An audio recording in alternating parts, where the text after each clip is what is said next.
Bom, para dar sequência aqui às falas, eu queria chamar agora o professor Luiz Otávio Savassi. Por favor, professor, pode se aproximar. O professor Luiz Otávio é professor emérito da Faculdade de Medicina da UFMG. Foi meu professor, foi meu preceptor na residência de clínica e vai falar um pouco da trajetória dele, vai falar um pouco desse ser que é o ser clínico na contemporaneidade, os desafios do ponto de vista humanista, do ponto de vista ético. Então, professor, a palavra está com o senhor. Em primeiro lugar, eu gostaria de agradecer aí do fundo do coração o convite que foi formulado pelo Fernando César, pelo Estevão, e tem outro sócio, que é o Geraldo, né? E são os 3 sócios nos quais eu levo muita fé e tenho certeza que serão bem-sucedidos. O tema proposto aí é esse ser clínico, né? Essa imagem aí é uma foto de um colega nosso, que era ortopedista e fotógrafo da natureza. Hoje ele virou só fotógrafo da natureza, do pouco que resta da natureza brasileira, que está sendo impiedosamente destruída, né? Então, essa é uma foto dele, Roberto Murta, né? Então, eu homenageei o Roberto Murta aí e chamando a atenção, né? A exuberante natureza brasileira, mas, infelizmente, está sendo impiedosamente destruída. Vocês me desculpem ao abordar esse tema, se eu talvez seja um pouco amargo em determinados momentos, né? Mas eu tenho que ser fiel, né, a mim mesmo. Eu reflito diuturnamente a respeito desses temas.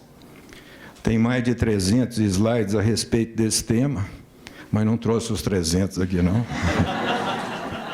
Só uns 10%, se der tempo, né? Meia hora. Mas eu, como clínico, eu oscilo hoje entre 2 polos, o sonho de um lado e o desencanto do outro, pelos rumos que a medicina está tomando, não só no primeiro mundo, mas aqui no Brasil também. Mas eu tenho certeza que a clínica mais 60, né, pelos valores, né, que norteiam, pelo menos os 2 que eu conheço melhor, né, esse pêndulo vai desviar muito mais para o sonho do que para o desencanto. Tem alguém que passa aqui para ajudar? É no de lá. Você passa aí? Bom, um colega nosso, João Gabriel Marques Fonseca, que é uma pessoa brilhante, porque ele é ao mesmo tempo professor da Escola de Música e da Faculdade de Medicina. Então tem que ser superdotado para, né, para ser professor com a mesma competência de 2 faculdades e de 2 instituições tão díspares.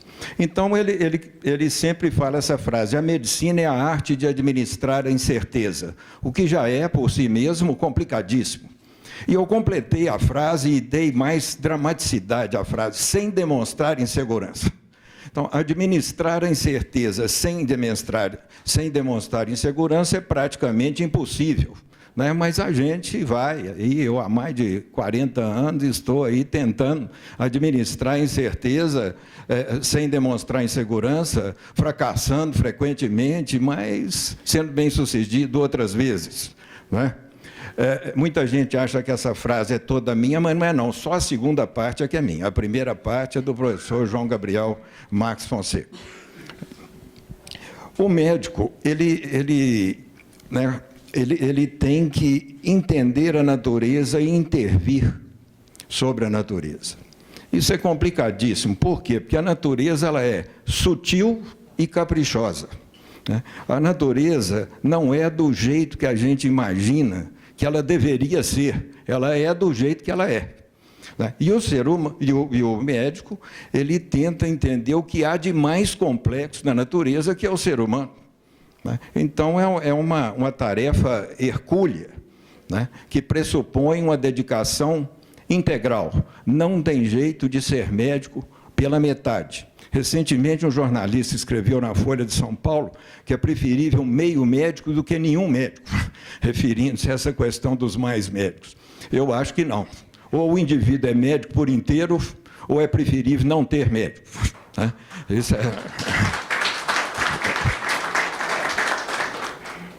Mas só para mostrar com um exemplo extremamente simples como que a natureza ela é sutil e caprichosa, né? Então, vamos dar esse exemplo. Isso aí qualquer um pode fazer essa experiência. Vocês pegam a rosa e observem, embaixo dela, embaixo das pétalas, nós temos as sépalas, né, que são verdes. Né? São cinco sépalas debaixo das pétalas. Né? Então, aqui as pétalas e aqui as sépalas. Essas sépalas, elas apresentam as fímbrias. Só que a disposição dessas fímbrias é totalmente diferente do que a gente poderia imaginar. Por quê? Porque essa sépala aqui ela tem fímbria dos dois lados, essas aqui dos dois lados também. Essas duas não têm e a outra só tem de um lado. Vocês podem fazer essa experiência, pegar uma rosa e olhar por baixo. Não é? Os botânicos do século XVIII, eles criaram até um aforismo em latim, quinque erant fratres, em homenagem ao pai do Estevão. Duo barbate, duo sine barba nati, alter que remanebat, barba média abebat. Quer dizer, dois com barba, dois sem barba e outro com barba só pela metade. Eu duvido que a gente pedisse a alguém para desenhar sépalas de uma rosa, a não ser um botânico, um professor de botânica talvez, que desenhasse dessa forma. A pessoa ia imaginar ou que não tem nenhuma, ou que tem todas de um lado e do outro, ou pelo menos que tivesse de um lado só, mas em todas, mas de um lado só em uma só. Né? Então, o médico ele lida com o paradoxo, com a incerteza, né? As coisas são do jeito que são e não do jeito que a gente acha que deveriam ser. Só que o médico ele lida com a natureza, que é sutil e caprichosa, mas com o que há de mais complexo na natureza, né, que é o ser humano. Essa aqui é uma foto de um quadro que chama The Doctor, que é um quadro maravilhoso. Né? Recentemente faleceu o Rubem Alves, ele colocou esse quadro na capa de um livro dele, chama The Doctor. Esse pintor, Samuel Luck Fields, ele pintou esse quadro homenageando o médico que não salvou o filho dele. Eu acho isso uma coisa fantástica. Né? Um filho dele, chamado Philip, morreu, salvo engano, de tuberculose, com 7, 8 anos de idade. Mas o pai ficou tão agradecido ao médico pela dedicação, porque quando tudo dá certo, tudo são flores, é fácil. Né? Mas quando dá errado... Né? Então, esse pintor homenageou o médico que não salvou o filho dele. Eu acho que esse é o verdadeiro médico com M maiúsculo, né? Porque é o humanista por excelência. Né? É o que coloca a pessoa que está à frente dele além e acima de qualquer coisa. Né? Vocês prestem atenção nesse quadro, que eu vou mostrar daqui a pouco a versão moderna desse quadro. Essa é a versão de 1891.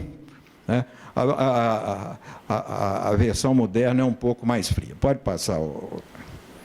Esse médico aqui, eu não conheço pessoalmente, talvez um dia venha conhecer, é o Dr. Abraham Verghese. Ele é de ascendência indiana, nascido na Etiópia, e é professor da Universidade de Stanford. É escritor também, já escreveu romance, etc.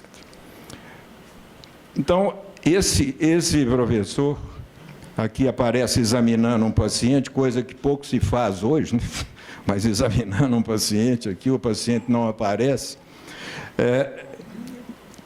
Ele criou uma expressão, um neologismo, que é o chamado eye patient, que é o paciente virtual. O paciente hoje ele virou um banco de dados. Né? Virou um banco de dados. Então, ele criou esse neologismo. Por analogia com iPad, iPod, etc., ele criou o iPatient. Né? É um neologismo criado pelo Dr. Abraham Verghese, uma pessoa por quem eu tenho profunda admiração, embora não conheça pessoalmente, talvez se conhecesse, a admiração aumentaria. Pode passar. Então, aqui. No lugar da criança, hoje nós temos o computador, porque o paciente virou um banco de dados, né? Virou um banco de dados. Cada pessoa é um ser único. A vida de qualquer pessoa dá um livro. A vida do Fernando dá um livro até muito interessante, eu não conheço, não, mas tenho certeza que daria. Recentemente, uma pessoa que eu não conhecia há 30 anos me procurou no consultório, contou a vida, eu falei, sua vida dá um livro.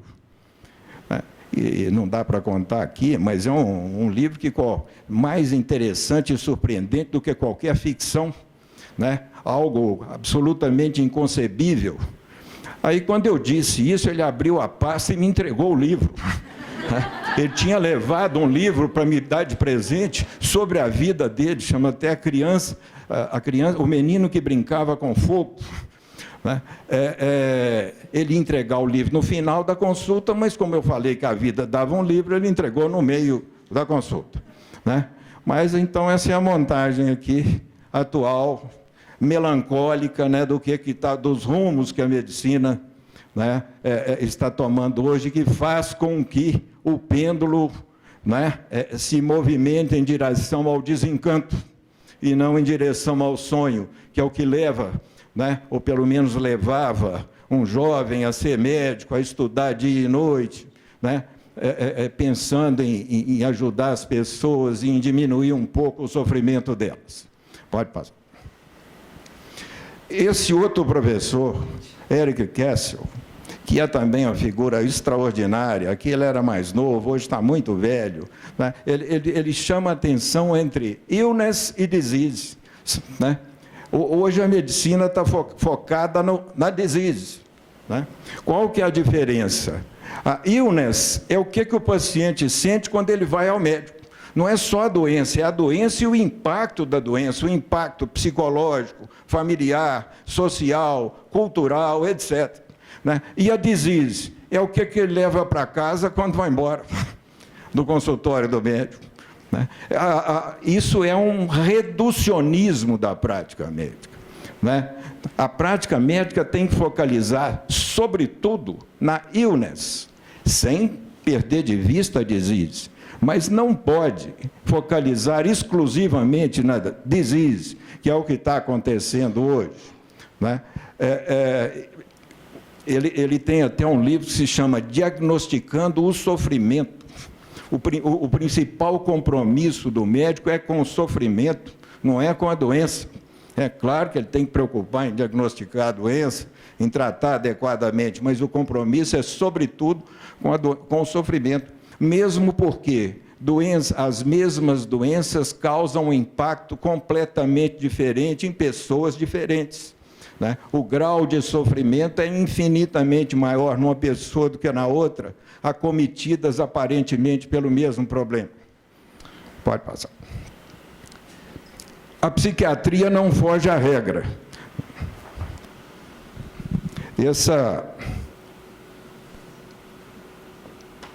Esse professor americano, né, em 2 palavras, ele definiu a evolução da psiquiatria.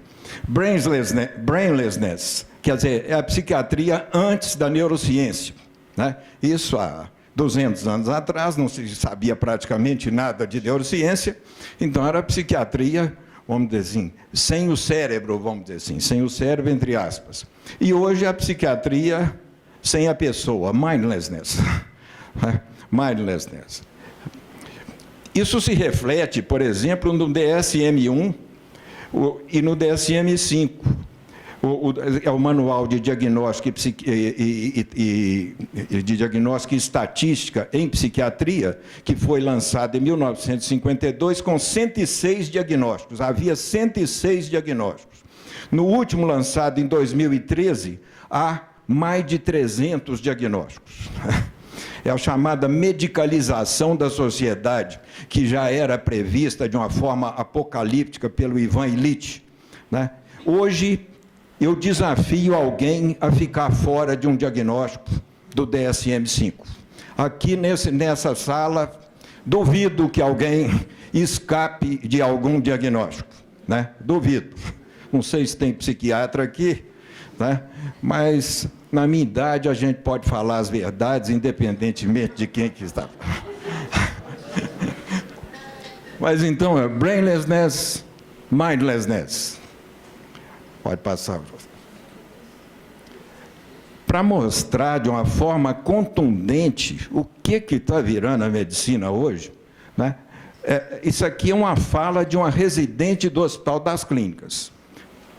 Residente do hospital, que na época nós ficamos chocados, mas depois eu até gostei, porque ela deu munição para mim para uma palestra igual essa aqui, né? Então ela disse o seguinte: vou trabalhar em terapia intensiva, pois quando o paciente estiver em condições de falar, quando tirar o tubo da traqueia, quando ele for extubado, ele já está na hora de receber alta.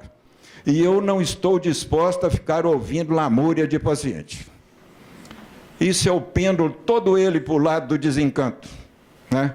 Todo ele para o lado do desencanto. Se a gente considerar os dois polos, o sonho de um lado e o desencanto do outro.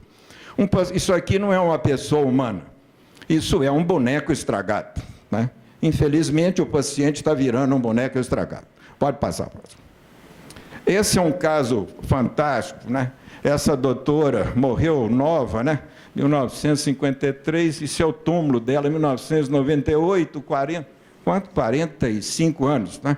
Desenvolveu esclerose lateral amiotrófica, escreveu essa crônica que foi publicada no Annals of Internal Medicine em 1999. Então, ela contando, quando ela foi submeter-se a uma eletroneuromiografia, chegou o neurologista com um bando de residentes, né? E ela se sentiu como uma preparação experimental. O que é preparação experimental? É uma pata de uma rã, né? Uma perna de uma rã, ou um coelho. Tal. Ela se sentiu. Infelizmente, ela não viu esse artigo publicado, porque quando foi publicado ela já tinha morrido. Esclerose lateral amiotrófica. Ela se sentiu, ao ser examinada, né? E o médico que examinava, à medida que os achados eletromiográficos iam confirmando o diagnóstico, ele se empolgava, e os residentes se empolgavam. Né? Quer dizer, isso está publicado, quem quiser ler, está lá no Annals of Internal Medicine, isso aqui é o túmulo dela. Né? Uma preparação experimental. Pode passar. Mas há médicos, né? A gente tem que mostrar a parte do desencanto, mas tem que mostrar a parte do sonho. E aqui eu homenageio o professor José Narciso Bedran, das melhores pessoas que eu já conheci, de rara sensibilidade, um poeta, um escritor, que morreu recentemente, né? Depois de um sofrimento brutal. Né? Então, ele diz o seguinte: o bom texto científico precisa ser compacto, impermeável, sem passos em falso, sem entrelinhas. Lidamos, no entanto, com pacientes que são o contrário disso. Proponho a utilização de textos literários incompletos, esburacados, cheios de tropeços, para entendermos melhor os nossos pacientes e a nós mesmos, com nossa incompletude, nossa miopia, nossa inapreensibilidade, nossa realidade multifacetada. Né? Paciente com porque o médico não tem nada de especial. O ser humano é um pobre coitado. O médico é um ser humano. Então, para uma mega de 3 simples, o médico é um pobre coitado. Igual o paciente. No entanto, né, a arrogância na classe médica é muito comum. Né? Na realidade, nós somos aí, como dizia o Fernando Pessoa, um cadáver adiado que procria. Né? Nós somos cadáveres adiados que procriam. Então, o médico tem que ser humilde, porque ele está na mesma situação do paciente. Né? Uma hora ele está do lado de cá da mesa de exame, outra hora ele está do outro lado. Né? De modo que... Então, esse texto do Zé Narciso eu acho maravilhoso, eu o homenageio aqui. Infelizmente, morreu muito novo, não atingiu nem o mais 60. Não poderia nem ser atendido nessa clínica aqui, né? Mas, infelizmente, morreu. O médico lida com pessoas. O que é uma pessoa? Uma pessoa decorre da interação humana, é fruto do olhar legitimador do outro. Sem o olhar do outro não existe uma pessoa. O que constitui uma pessoa é o olhar legitimador do outro, né? A natureza não fabrica pessoas. A pessoa é uma concepção da cultura, podendo ser entendida como um produto do ser humano na sua interação com o seu semelhante. Sem essa dimensão, que é uma via de mão dupla, do médico para o paciente e do paciente para o médico, marcada pela parceria, pelo diálogo e pela cumplicidade, suprime-se a pessoa da prática médica. Suprime-se da pessoa da prática médica. Pode passar. Pode passar outro. Hoje está, né, engatinhando a chamada medicina genômica personalizada, que pode se contrapor à chamada medicina da pessoa. Mas, em vez de contrapor uma à outra, eu acho que a gente devia somar uma à outra, né? Desde que houve o sequenciamento do genoma humano há uns 10 anos atrás, e que houve... Volta aquela anterior aqui. O Craig Venter foi um dos responsáveis, junto com o Collins, pelo sequenciamento do genoma humano, e o sequenciamento de uma pessoa individualmente, o primeiro que foi feito foi justamente dele, publicado na revista PLOS Biology em 2007. Pode voltar. O que seria a medicina da pessoa? Em processo de extinção, eu estou sendo um pouco, talvez, pessimista, mas em processo de extinção, privilegia o cuidado, a escuta empática, a subjetividade e a interação entre o médico e o paciente. A medicina genômica personalizada, ela é preditiva, proativa, preventiva e desponta com grande charme, né? Mas eu acho que nós não temos necessidade de contrapor uma à outra. Eu proponho que se some uma à outra, uma com a outra. E aí a qualidade da prática médica certamente, né, ganhará muito, né? É muito comum os médicos falarem, né, ou se interessarem muito pelos chamados casos interessantes. Ora, se a vida de toda pessoa dá um livro, todo caso é interessante, né? Qualquer pessoa que está aqui nesse auditório, eu tenho certeza que a vida daria um livro. Se a gente começar lá dos avós, não precisava nem de ir mais longe, não. Se começava dos avós, mais interessante do que qualquer ficção, do que qualquer novela global. Quer dizer, qualquer pessoa que... né, então, todo caso é interessante. Mas, geralmente, os médicos dividem os casos em interessantes e não interessantes, ou desinteressantes, e se interessam mais pelos casos interessantes.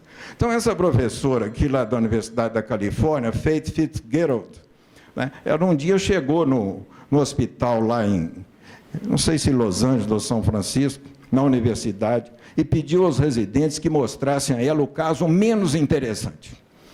Então, ela levou o pessoal, as pessoas a levaram lá numa cama, numa enfermaria, que tinha uma senhora idosa lá deitada, e acho que nem doença tinha, acho que eles a levaram para o hospital, porque ela não tinha nem casa, nem lugar para ficar, uma pessoa pobre, né? Aí ela perguntou para os residentes, esse é o caso menos interessante? Eles falaram, é. Então, ela começou a conversar com essa paciente e descobriu, conversa vai, conversa vem, que ela era uma das últimas sobreviventes do Titanic, ou Titanic. Quando a comunidade do hospital descobriu isso, houve uma verdadeira romaria lá para visitar essa paciente, para conhecê-la e para conversar com ela, né? Era o caso menos interessante e que nunca um caso despertou tanto interesse no hospital feito o caso dela, né? Porque ela era sobrevivente desse naufrágio que ocorreu em 1912, então era uma das últimas sobrevivências. Todo caso é interessante. A vida de qualquer pessoa, né? Não há rotina em medicina. O médico, não, se há uma profissão em que não há rotina, é a medicina, porque o médico está sempre diante do novo. Até se tratar de gêmeos univitelinos, né, se você atende um e vai atender o outro, do ponto de vista do genoma é igual, mas sob todos os outros aspectos é diferente. Pode passar. Esse aqui, agora, o compromisso do médico, né, com a pessoa vai até a morte, ou pelo menos deveria ir, né? Deveria ir. E a tecnologia não resolve isso, o que resolve é o calor humano. Uma vez um médico de São João del Rei falou para um psiquiatra amigo meu: a medicina acaba, mas o médico continua. Quer dizer, o médico deve ir além da medicina. Então, isso aqui é um trecho do discurso do Guimarães Rosa, que é o maior escritor brasileiro, quando ele formou na Faculdade de Medicina da UFMG, aos 22 anos, e foi orador da turma. Então, ele conta um caso de um médico brasileiro, né, de distinto médico patrício, contam que, achando-se moribundo, gostava que os companheiros o abanassem. E há um deles que se oferecera a trazer-lhe moderníssimo ventilador elétrico, né, isso para a época, né, 1930, né, capaz de renovar-lhe o ar do aposento, respondeu: admirável no esoterismo profissional e sublime na intuição de curador. Obrigado, o que me alivia e conforta não é o melhor arejamento do quarto, mas a solícita solidariedade dos meus amigos. Né? Era a presença, o calor humano dos amigos, e não o moderníssimo ventilador elétrico, isso em 1930. Né? Os artistas são as antenas da raça, né? Como dizia o poeta americano Ezra Pound. Então, eles têm uma visão apocalíptica, eles enxergam, parece que ele está falando dos dias de hoje. Né? Parece que está falando dos dias de hoje. Isso foi falado em 1930, ou seja, há 84 anos atrás. Né? Pode passar. Muita gente acha que se agrada ao paciente usando diminutivo, sabe, mudando a tonalidade da voz. Não é assim que se agrada ao paciente, não. Para comprovar isso, eu vou fazer uma breve menção ao livro desse médico aqui, que chama Drauzio Varela, que é muito conhecido. Esse Drauzio Varela, ele cometeu a insensatez de ir para a Amazônia, pesquisar plantas medicinais, paleoncologia, sem vacinar contra a febre amarela. E pegou febre amarela e quase morreu. Né? Ele desenvolveu ascite, transaminase de 10.000, ficou cor de uma gema de ovo. Os médicos do Hospital Sírio-Libanês acharam que ele ia morrer e transmitiam isso pelo olhar, porque o médico, né, ele diagnostica o paciente, mas o paciente também ele percebe o médico e às vezes não precisa de falar nada, só da forma de olhar. Mas o que incomodou muito esse Drauzio Varela? Ele escreveu um livro a respeito do caso dele, chama-se O Médico Doente. Isso é uma segunda edição. Na primeira edição, a capa do livro é amarelinha, da cor que ele ficou. Né? Então, o que ele coloca no livro dele? Isso no Hospital Sírio-Libanês, um hospital, eu acho que tecnicamente eles estão muito bons, mas para tratar de pessoas, não sei se estão tão bons assim, não. Vou dar uma picadinha. Foi o primeiro de uma série infindável de diminutivos que viriam a ser pronunciados. O emprego do diminutivo infantiliza o cidadão. Né? Deitado de camisola e pulseirinha, sem forças para agir por conta própria, cercado de gente que diz: vamos tomar um remedinho, abre a boquinha, levanta a perninha, há maturidade que resista?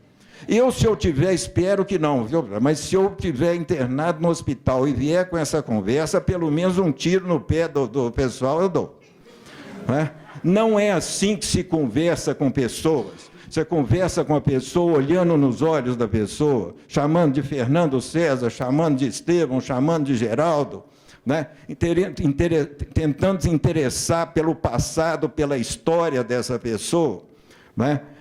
Eu não estou fazendo nenhuma crítica ao Hospital Sírio-Libanês. Quem fez a crítica foi o paciente que lá se internou. Né? Isso está no livro publicado por ele. Não é assim que se trata de paciente. Uma vez uma colega nossa, Lúcia Foscarini, viu no Hospital da Previdência uma cena interessante.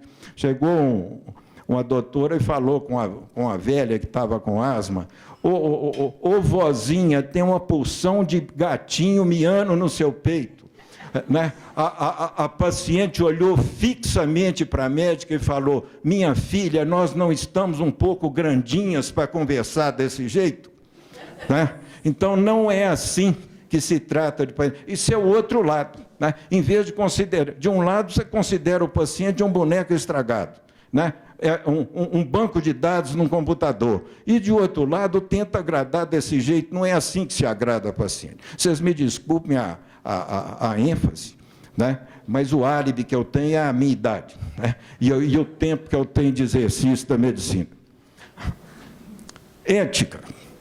Não adianta falar sobre ética e não ser ético na prática. Uma das melhores coisas que eu já ouvi sobre ética foi dita por esse Pedro Nava, que infelizmente suicidou aos 80 anos, perto desse relógio aqui. Na capa do livro dele tem esse relógio, lá na Glória, no Rio de Janeiro, né? Uma noite ele recebeu um telefonema, saiu de casa. O suicídio no idoso é um problema sério, né? Porque quando há uma tendência, a possibilidade de ser consumado o suicídio é maior do que num jovem.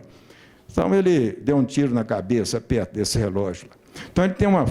E na época que ele suicidou, nessa revista Senecta, que é um nome até muito sugestivo, né, apareceu uma matéria a respeito dele com a seguinte frase, sobre o que ele considerava que seria a ética.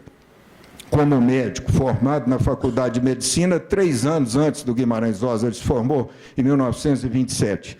O homem decente que está ensinando, mesmo sem querer, infunde sua decência naquele que está aprendendo.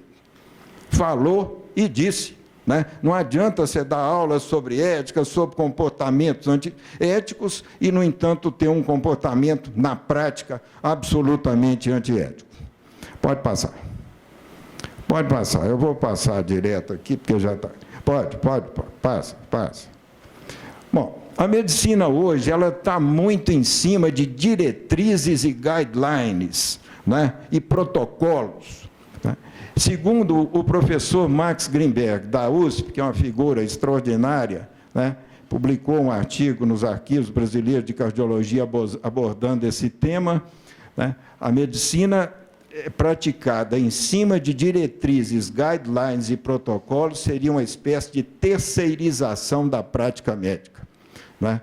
E ele diz uma frase aqui que eu acho lapidar: diretriz, guideline e protocolo pode ser utilizado, mas deve ser utilizado